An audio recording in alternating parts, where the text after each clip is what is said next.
जय जोहार। लोक रंग की गुड़ी छत्तीसगढ़ के रंग में स्वागत है आपन के। मैं हूं आपन के संग श्रवण तंबोली। अब एक दरी फिर एक नवा पहुना के संग आज हमन फिर हाजिरन। अब आज के जो पहुना है छत्तीसगढ़ के एक जाने पहचाने नाम है दीक्षा धनगर, वो हमारे बीच आज स्टूडियो में मौजूद है। दीक्षा, बहुत बहुत स्वागत आपन के। जोहार आपन आप सब मोर जय जोहार। ये दीक्षा धनगर ले आज हमन करबो गोट बात और सुनबो एक ले बढ़ के एक सुगर गीत। तो शुरू करतन छत्तीसगढ़ के रंग।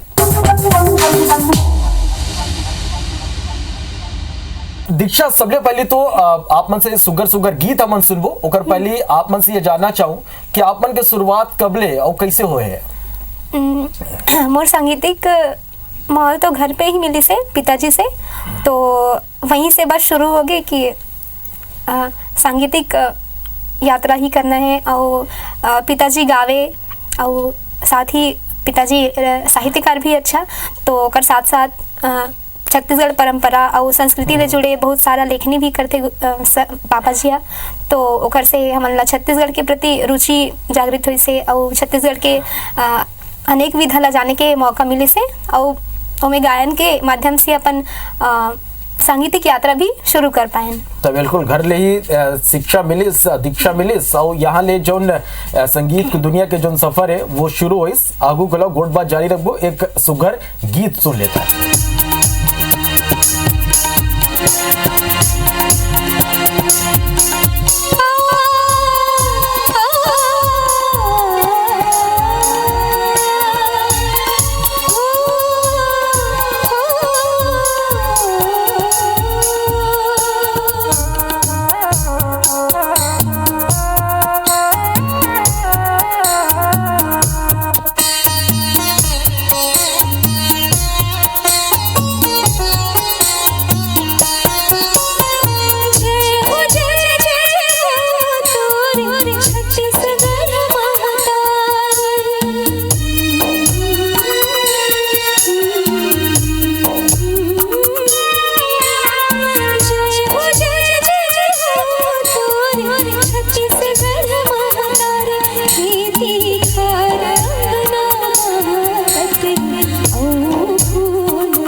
दीक्षा अपन कहूँ शिक्षा भी लिया है या सब कुछ घर से ही सीखे है, कहूँ अपन शिक्षा लिया?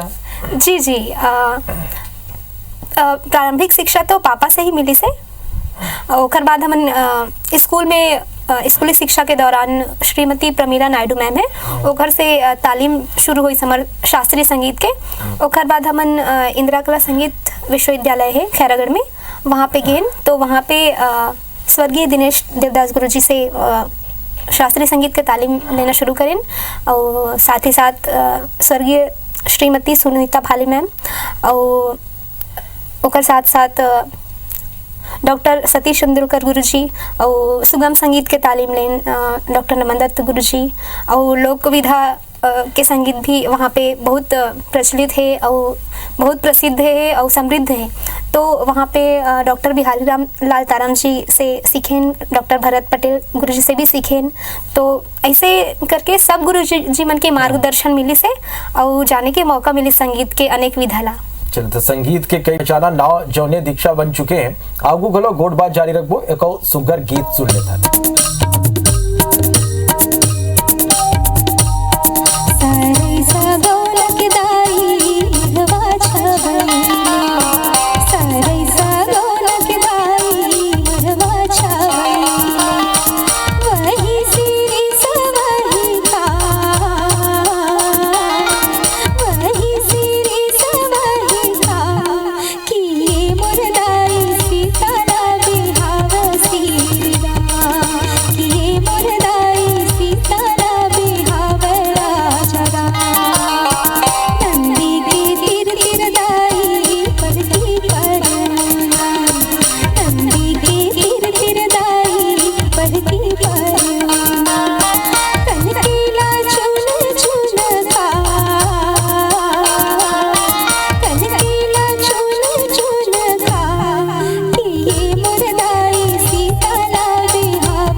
दासी हवा बिच नदिया मारह के पियासी हवा बिहलिया के उगत सूरज देवता तोरे चरण के प्रभु जी मैं दासी हवा बिच नदिया मारह के पियासी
दीक्षा आगू का कुछ आप मन के भविष्य में प्लानिंग है अपन आपला गीत संगीत की दुनिया में कहाँ अपन देखना चाहता? वैसे तो मैं शास्त्रीय संगीत, लोक संगीत और सुगम संगीत सब प्रकार के गीत गाना पसंद करता हूँ, सुनता हूँ। तो मैं चाहता हूँ कि मोर गुरुजी मन के नाम और हमारे छत्तीसगढ़ के संस्कृति संगीत के माध्यम से मैं पूरा दुनिया में सबके सामने प्रस्तुत कर पाऊँ अपन संगीत के, अपन गायन के माध्यम से। और छत्तीसगढ़ के मेन तो छत्तीसगढ़ के जो मोर जन्म यहाँ के है छत्तीसगढ़ के, तो छत्तीसगढ़ के जो संगीत है और यहाँ की मिट्टी की जो खुशबू है, संस्कृति की जो खुशबू है, वो देश विदेश तक पहुँचे और सब सुनने के मौका मिले। यहाँ के संगीत कितना समृद्ध है, कितना प्राचीन है।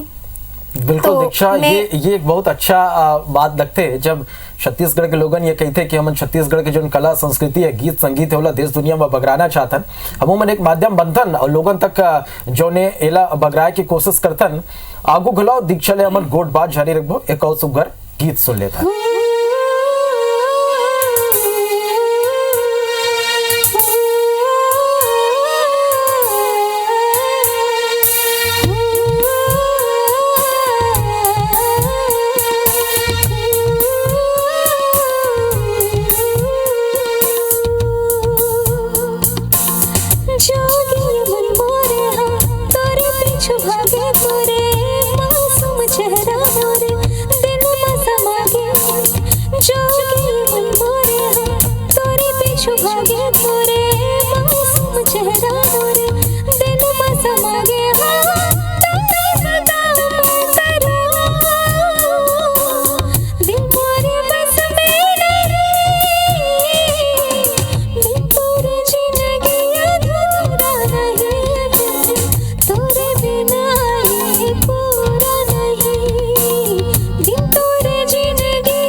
जब जब देखो तोला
दीक्षा शुरू में आप मन सोच ले रहा है कि बड़े होके एक बड़े सिंगर बनना है और छत्तीसगढ़ी गीत संगीत ले कितना मजा है आप मन ला।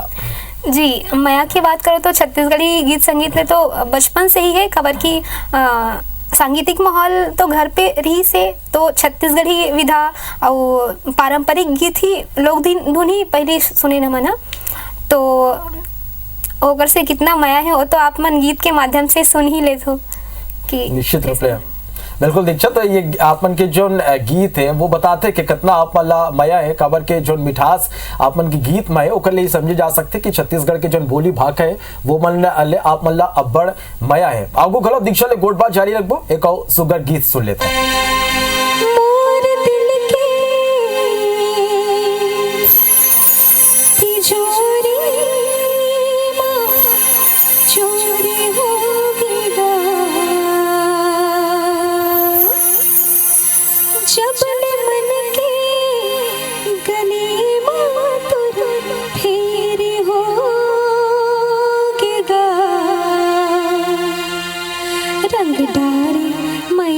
जैसे होरी होगेगा रंग डारे माया के जैसे होरी होगेगा मोर दिल के तिजोरी में छोरी होगेगा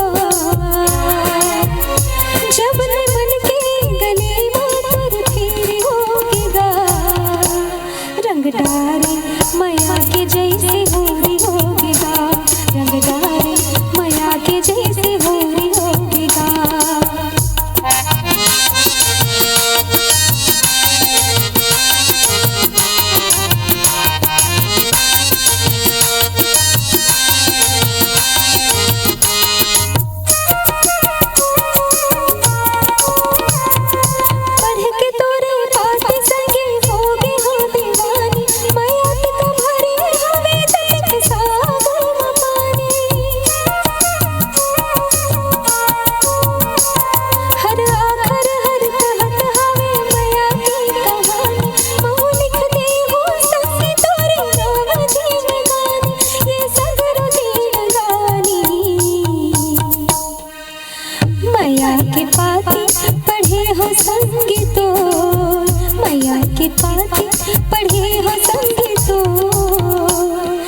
रामा गठिया के माया राखी हो तो रामा गठिया के माया राखी हो तो मोर दिल के तिजोरी में चोरी होगेगा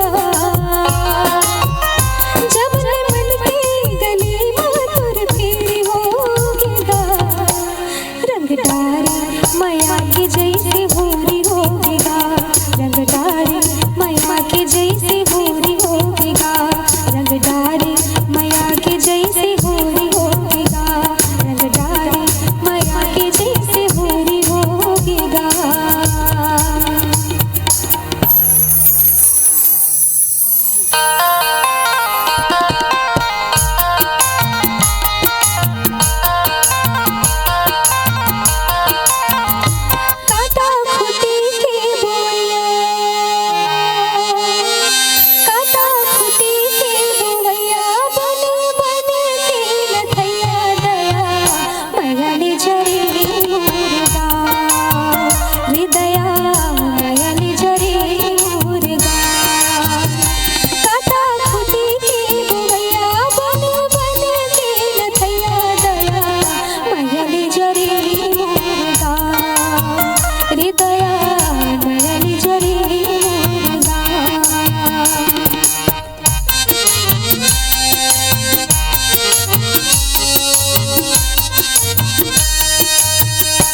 हृदया मयली जरे मोरदा हृदया मयली जरे मोरदा। दीक्षा, बहुत बहुत धन्यवाद आप मन के हमारे स्टूडियो में पहुंचा। संगी हमारे कार्यक्रम के बारे में का कुछ कहना चाहा अपन के हमरा के कोशिश रही थे कि छत्तीसगढ़ के कलाकार मन एक मंच दी, वो मन के जो प्रतिभा है वो मतलब लोगन के बीच लेके जाए। तो छत्तीसगढ़ के रंग के बारे में का कुछ कहो आप?